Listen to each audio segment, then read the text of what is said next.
We're going to protect Christianity. As the midterm elections approach, white evangelical Christians are a key part of the Republican coalition and have stuck with the president through a series of scandals. Do you care if your president had an affair before he was president? No. I believe he's president of the United States for a reason. I think God put him there. But 40 years ago, evangelicals were at the margins of American politics.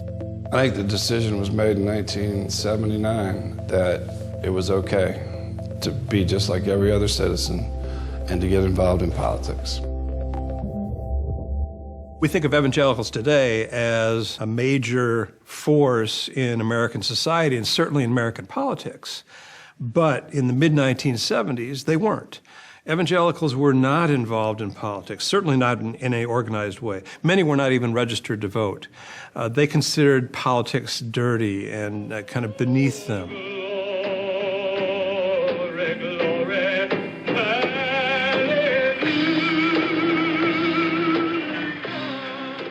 Until Jimmy Carter came along. Jimmy Carter's 1976 presidential campaign put faith at the center of the national conversation. He read the Bible every night, taught Sunday school, and had occasionally preached at Robert Maddox's church. Questions were coming up about what kind of religion he had, and he said, well, I'm a born-again Christian. The most important thing in my life is Jesus Christ. All throughout the press and everybody else wanted to know what in the world that was, what kind of magic, what kind of charade would he have gone through. We have checked on the religious meaning of Carter's profound experience. It is described by other Baptists as a common experience, not something out of the ordinary. Being reborn does not mean having a vision or hearing the voice of God. The press seized on this and made a big deal out of it. But for evangelical voters, it was an important moment to have a presidential candidate talk openly about his faith. It was staggering. As much as any American, Jimmy Carter made it respectable to be born again. It does seem to be a yearning for some kind of spiritual revival in this country. And planned or not, it could turn out that Jimmy Carter's religion will be a net plus. I believe that I can be a better president if I am elected because of my faith. Carter would become known as the first evangelical president. Thank you very much for having me get here and being the president of the greatest country on earth. But 2 years into Carter's term, Reverend Maddox, now working at the White House, met with a group of preachers and got a surprising reaction. Immediately, from the floor, just erupted. Catcalls and boos and fists were shaking. He has told us he's religious and he's not.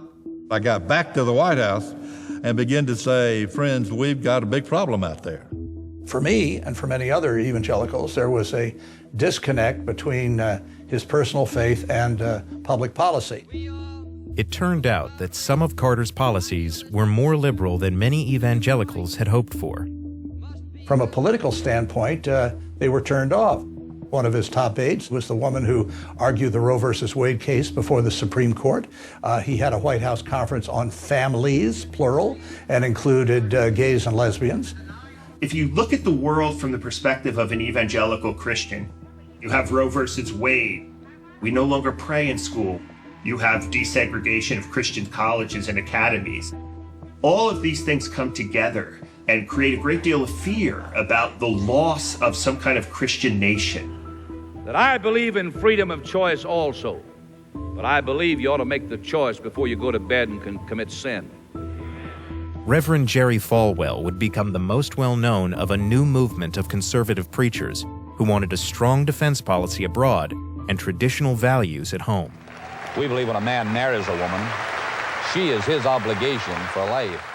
It was a movement that harnessed the power of television. Televangelism really erupted in the 1970s, and Jerry Falwell was riding that wave. Jerry Falwell turned a small Virginia church of 35 into a Christian's communications empire. A Virginia television preacher with an audience of millions. As the 1980 election approached, Falwell stepped directly into politics and formed an alliance with a group of political operatives, including Paul Weyrich. Weyrich makes a statement saying that there really is a moral majority of voters out there that need to be tapped, need to be organized. And Falwell says, I think that's what we should call this new movement. We should call it moral majority. It's a political action committee registered as such, just like those of labor unions or any other organization. A new political machine that's anti-abortion, anti-ERA, anti-gay rights, and for what he calls a moral America. Cal Thomas, a journalist in Washington, went to work for Falwell. He invited me down to Lynchburg, Virginia, saying we're going to lead a movement that's going to change America. Now, who couldn't be involved in something like that? We were hoping to accomplish the political organization of evangelicals, fundamentalists, conservative Jews, and conservative Catholics into a large voting bloc that would elect like-minded people to public office and restore a sense of patriotism and love for the country. We can, and so help us God, we will make America great again. The candidate they backed was a twice-married former Hollywood actor who signed a liberal abortion law as California governor. There was a great deal of reservation about Ronald Reagan. God put us here for some reason. The turning point was a gathering of a group called the Religious Roundtable. I'm sick and tired of hearing about all of the radicals and the perverts and the liberals and the leftists and the communists coming out of the closets. It's time for God's people to come out of the closets, out of the churches, and change America. And Reagan stood up and he said famously, I know this group can't endorse me, but I only brought that up because I want you to know that I endorse you and what you're doing. That rippled throughout churches and religious establishments throughout the country. It was like, come up out of the catacombs, you know. You don't have to be silent anymore. As in no election past, the evangelical right wing is up in arms, out in force this year. 175,000 worshipers sang, prayed, and marched around the Capitol Mall. They said their purpose was to call the national leadership back to God. We have a threefold primary responsibility. Number one, get people saved. Number two, get them baptized. Number three, get them registered to vote. They hadn't participated in the political life of the country for a long time, and Jerry gave them permission to do that again. Reagan and the Republicans pledged to appoint pro-life judges and support prayer in public school. For really the first time in any significant way, evangelicalism becomes interlocked with the Republican Party.